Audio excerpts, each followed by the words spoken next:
Welcome to LNN News. I'm Carolyn Day Pruitt. Here are this week's top stories. A local business stops an attempt to pass a counterfeit bill. The approval of another Old Town Petersburg mural is halted until 2023. Chesterfield police investigate a sexual assault at an assisted living facility, and Prince George police remembered their own. Those stories and more when we return after this.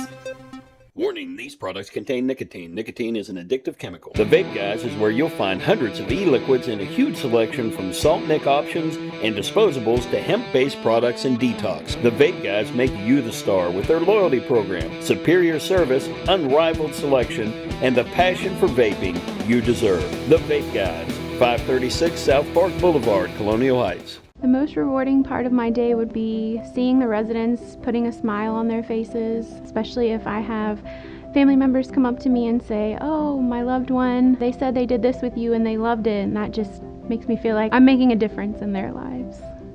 My name is Chrissy Roth. I'm the Memory Care Activities Coordinator at Dunlop House.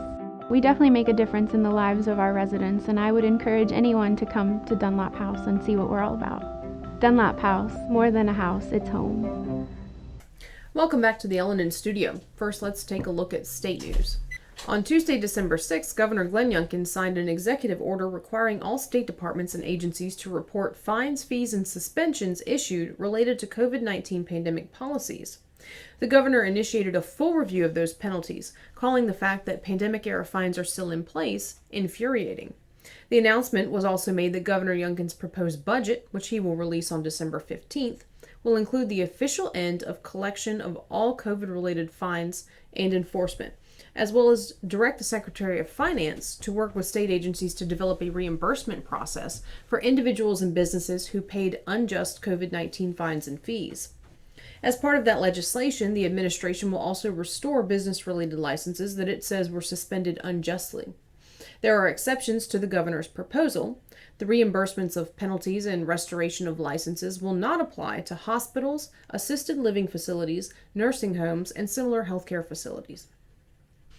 On Monday, December 5th, the Virginia Commission to Combat Anti-Semitism released its initial report on anti-Semitism in Virginia. Governor Youngkin established the commission on his first day in office as part of his campaign promise to address the rise in anti-Semitism occurring in the Commonwealth, a trend also occurring nationwide.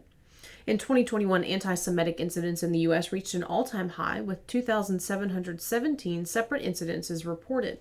In 2022, thus far, Virginia alone has seen nearly 350 reports of anti-Semitic acts. Addressing the release of the report, the governor said, quote, "Hatred, intolerance, and anti-Semitism have no place in Virginia, and I appreciate the committee's hard work to highlight and grapple with these matters. We have challenges in Virginia, and we must work together to address them. For Virginia to be the best place to live, work, and raise a family, the Commonwealth must welcome people of all faiths, ethnicities, and backgrounds with open arms." End quote. The commission is tasked with analyzing trends in anti-Semitism, both nationally and in Virginia, examining the root causes of anti-Semitism, and proposing solutions to hold hate crime perpetrators accountable, as well as support the victims of those crimes. The Commission's initial recommendations include efforts to bolster K-12 education on the Holocaust and Judaism, increase hate crime reporting and data collection, and prevent state agencies from contracting with companies that have taken anti-Semitic positions. We'll be back with local news after this. Hi, I'm Dr. Sandy Elba. And I'm Dr. Adam Elba. We're chiropractors and we love what we do. We change lives on a regular basis. We go from pain relief all the way to wellness. We work with the cause of the problem, we help solve the problem, and put your life on a whole different path. If you're concerned about your health in any way, or you just want to be healthier all the way around, come see us, Chester Family Chiropractic Center. Today's show is brought to you by our friends at the Cloud Factory, who take a customized approach to their customers. They know not everyone is alike, and neither are their needs. So, the Cloud Factory focuses on what's best for you when it comes to CBD, hemp-based products, vapor nicotine, glassware, and just about anything, providing alternative routes to a healthier you. Welcome back to the studio. Let's turn to local news. We begin this week's local news with an attempt to pass a counterfeit $100 bill at a local business in Hopewell. LNN's Chai Gallahan brings us the story. On Sunday, November 27th, at 2:17 p.m., an otherwise mild weekend, ideal for the Shop Small and Support Local Businesses drive. Two men entered Haley's Honey Meadery in the downtown district of the Wonder City. Normally, two people making purchases at a downtown business would be considered a positive thing, until, according to a social media post by Haley's Honey Meadery, they bought products with a fake $100 bill. The business's surveillance footage shows the two individuals appearing to hand over the bill to the cashier who is bagging up the items.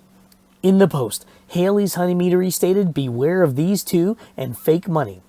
They added a warning about stealing, breaking and entering, or using fake money at any of their locations because we will prosecute you to the fullest and blast you on social media. Do not think you can come into our establishment and rob us from all the hard work we have put into building our dreams. From Hopewell, this is Chai Gallahan reporting for LNN USA. Last week, LNN brought you a report on the Special Crime Summit held between law enforcement officers, city leaders, and concerned citizens in Hopewell, and the initiatives that the city's law enforcement agencies are undertaking to address the spike in crime. This week, we returned to that meeting to take a look at the concerns citizens raised when given the opportunity to speak directly to their community's leaders. We return to Chai Gallahan for more. This is part 2 of a 2-part report. In an effort to address concerned residents, the City of Hopewell held a special neighborhood crime summit meeting on Wednesday, November 30th at the Community Center to discuss an uptick in crime. Every day, it's like more gunshots, more violence, more drugs in the schools, especially the elementary school. So you're right, we don't have to be called by you guys, oh, this is what we're doing tonight. But unless we see the change, we feel like nothing is being done. But in reality, nothing is being done. Because if something was being done, we wouldn't have to be here.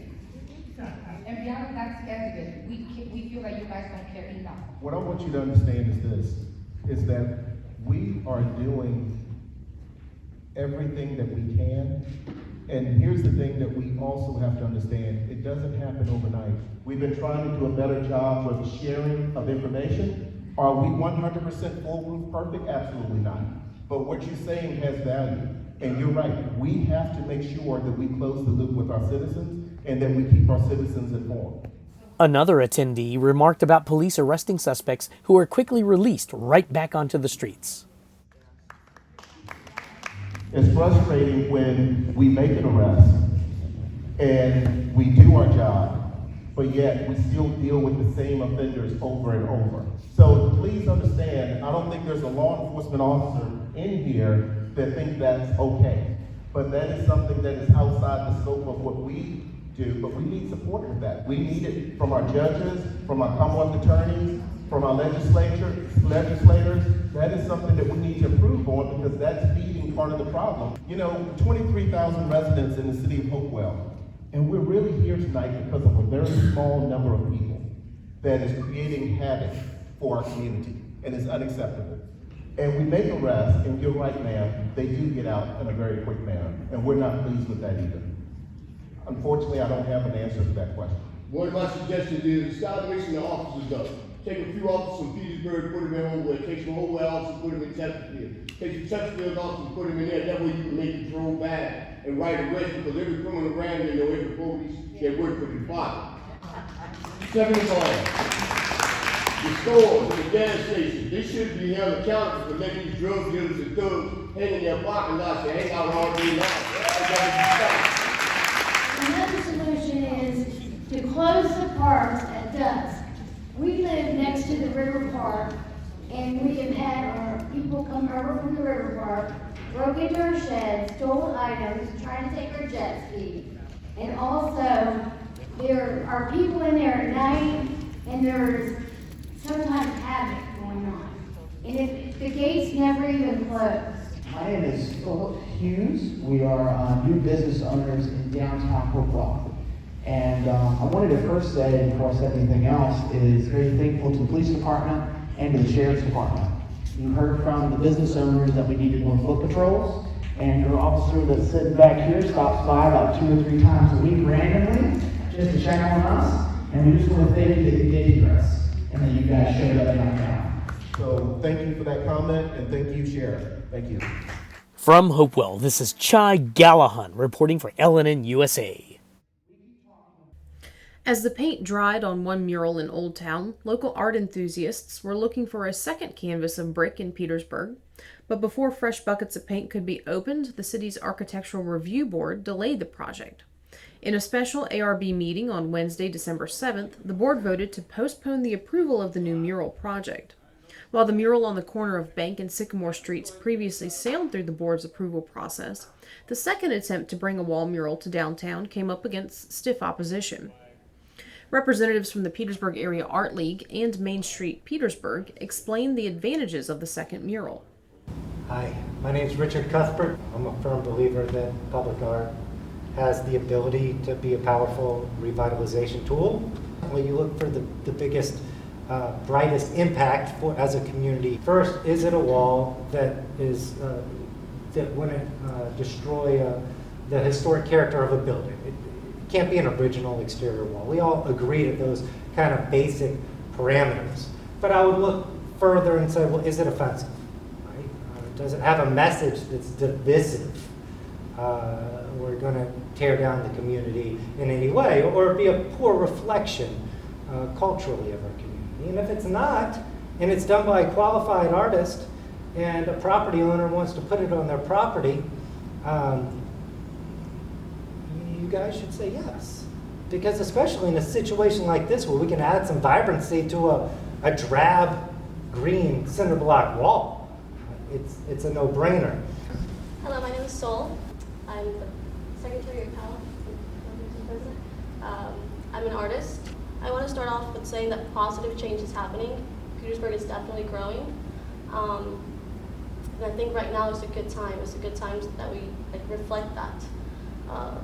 I want you guys to ask yourselves, how do we want to be seen by other neighboring cities? I feel that the design that we have reflects the nothing but happiness, joyfulness. I feel like it also attracts the younger crowd, which is our next generation of business owners, police officers. We want to create that bond with them. We want them to grow up and see vibrancy and happiness and love their city and love their community. I want to also say that murals expand conversations and, most important, thought. It's okay if, not everyone quite understands it. That's where the conversation and thought process comes in. Good evening, my name is Bill Nicholson. I'm the current president of the Petersburg Area Art League. The first exhibit that I brought to PAL was from the Barbara Sinatra Children's Center, where I sit on the board for art therapy. I think that is one of many testaments to the impact of art in the lives of people. We had 268 people for the opening. We had a total of 884 people through the doors of PAL for this art exhibit. Murals, if you have the ability to travel the world, they're some of the oldest, most wonderful cities in the world embrace murals. São Paulo, Embu, London, Lisbon, Porto, Madrid. I mean, the list goes on, and these are people with incredible architectural histories that enhance the beauty of their cities with murals. If we don't deface an important property, we don't put it on the front of the building, you don't screw up a wall that's an existing historical exterior wall, how could it possibly hurt? But while those in favor of the project expected the board to approve the mural Wednesday night, members of the ARB had some concerns. I think we're putting the cart before the horse on this issue. On this one? Yeah, on this issue. Until we have a policy from City Council or a regulation or rules or guidelines, we have no authority to make a decision. When you're in a downtown, to be part of that is to recognize that your building doesn't just belong to you. Right. And what you do to it doesn't just affect you. Now, technically, legally, in many ways, it does. But when you build community, you try to create institutions that recognize the fact that you're part of something larger.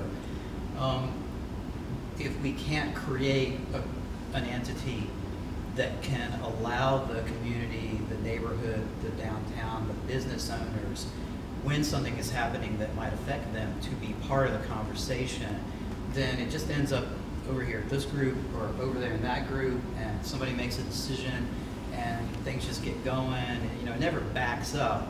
The process never backs up to allow more inclusion. It's not that we won't make some judgment and make some decision, but it puts a kind of unfair burden on this board who is trying to look across the districts at things like general character and without a really good set of guidelines. The board ultimately moved to postpone the approval of the project and reconvene in January to formulate a universal procedure for addressing this and future art projects in the city's historical districts within the parameters of the review board's authority.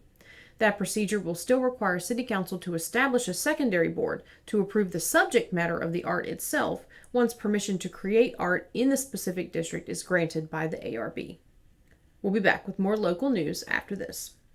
There's no place like home. That's why BSV created a simple online process where you can easily get pre-qualified for a home loan without entering a branch. Visit bsvnet.com and see how much you qualify for. Be a homebody with no sweat mortgages from BSV. It's time you heard the best fried chicken doesn't come out of a bucket or a box. You'll find it fresh out of the deep fryers at Breeze Inn. Virginia's finest chicken. Succulent, juicy chicken with a crispy coating. Hungry for more? Try our pulled pork barbecue, real Philly cheesesteaks, and mouth-watering burgers. Home to Virginia's finest chicken. And oh yeah, we've got a convenience store too. Welcome back. Chesterfield County Police have arrested a man who allegedly sexually assaulted a woman on Thursday, December 1st. Leon Sykes Jr., age 48, is accused of inappropriately touching an adult female resident at a Chesterfield assisted living facility. Sykes, a Richmond resident, is employed as a delivery driver and had entered the facility to make a delivery. After making that delivery to another room, police say that Sykes entered the room of the victim, who was sleeping, and inappropriately touched her while exposing himself. When the victim woke, Sykes fled, but he was apprehended when he returned to the facility later in the day to make another delivery. On December 1st, Sykes was arrested and charged with aggravated sexual battery, indecent exposure, and unlawful entry. The investigation is ongoing, and at this point, detectives believe that Sykes may have additional victims, asking that any victims come forward. Anyone with information should contact the Chesterfield County Police Department at 804-748-1251.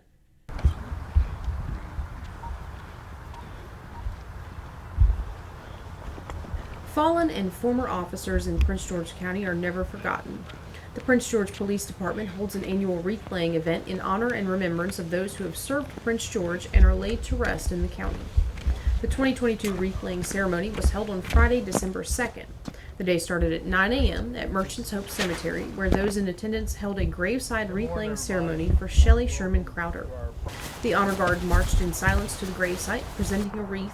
The sound of a solo bagpipe playing Amazing Grace followed the laying of the wreath, echoing across the cemetery. Prince George Police Chief Keith Early explained the importance of remembering the department's own.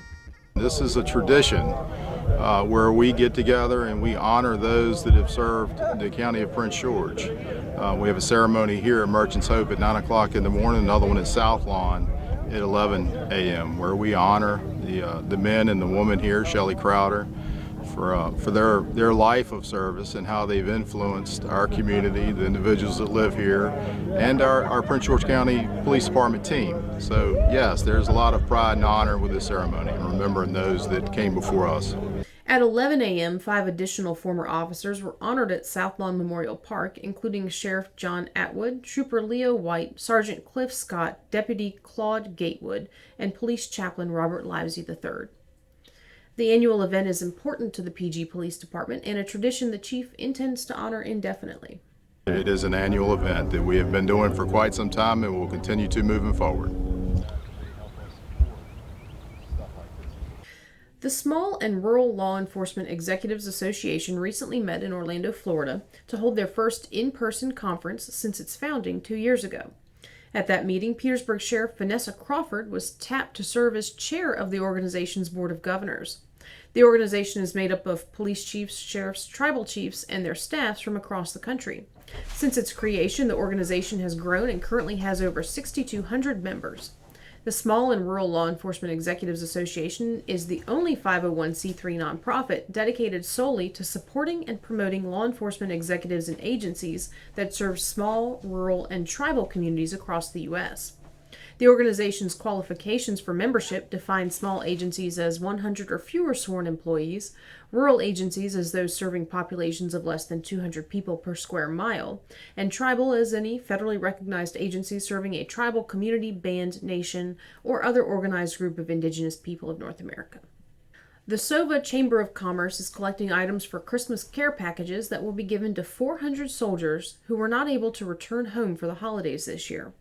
Recommended types of items include snack bars, candy, chips, hot sauce, coffee, frisbees, board games, holiday decorations, books, and DVDs. Donations are, of course, not limited to the suggestion list, which can be seen in full on your screen. You can drop off donations at Old Town's Alibi, Side Street Gallery, Daffodil Boutique, and the Award and Frame Shop, or arrange with the SOVA Chamber for pickup by calling 804-931-5419. The gift bags will be assembled on December 22nd. We'll be back with weather after this. Bopper's Malt Shop, the niftiest place in Petersburg. Ice cream, candy, footlong hot dogs, burgers, and now introducing the Bopper Blast, a hand-dipped vanilla shake with a blast of candy. Available in over 15 flavors. Bopper's Malt Shop, Old Town Petersburg.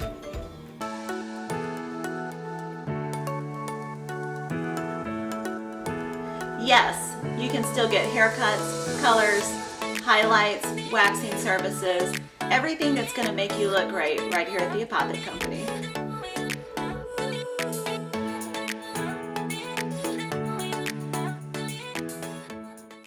Now we go to Chai, the weather guy Galahun. How's the weather looking for us, Chai? Considering it's early December, the weather is pretty mild for the next few days, Carolyn Day. Friday through Sunday are all pretty much the same, with highs near 50 and lows between 33 and 39. It's a good mix of sunshine, clouds, and a little chance of rain. Monday and Tuesday continue the trend, with Wednesday bringing back the rain again. So if you like outdoor activity, now is the time before it gets Game of Thrones cold, because on December 21st, the winter solstice, winter is coming. So back to you, Carolyn Day. Thanks, Chai. That's it for this week's newscast. We'll see you next Thursday for the latest local news. In the meantime, be sure to follow LNN USA on Facebook, Instagram, and YouTube. Thanks for watching LNN News by the People for the People. Hi, I'm Carolyn Day Pruitt. And I'm Chai Galahun. Major media companies have editorialized reporting and called it news. The free press was never designed to be journalistic interpretation of the facts. LNN USA is committed to reporting facts about issues important to you, but the free press is anything but free. LNN USA exists to serve our fellow citizens. As a locally owned and operated digital news network, we forego the expensive printing presses, costly production plants, and corporate overhead. Your membership dollars are primarily used to pay local reporters to cover local news. Reporters dedicated to investigative news and features that matter. To do that, we need your support. Become a member, and you'll receive the LNN Insider Weekly Email, a 40-page magazine packed full of news and features you won't find anywhere else. Membership also includes full access to LNN News broadcast archives, LNN Insider magazine archives, extended interview clips not aired in the weekly broadcasts, and more. Your membership supports local independent reporting free from corporate and political pressure and agendas. Become an LNN member today by going to LNNusa.com and clicking on the subscribe button at the top of the page.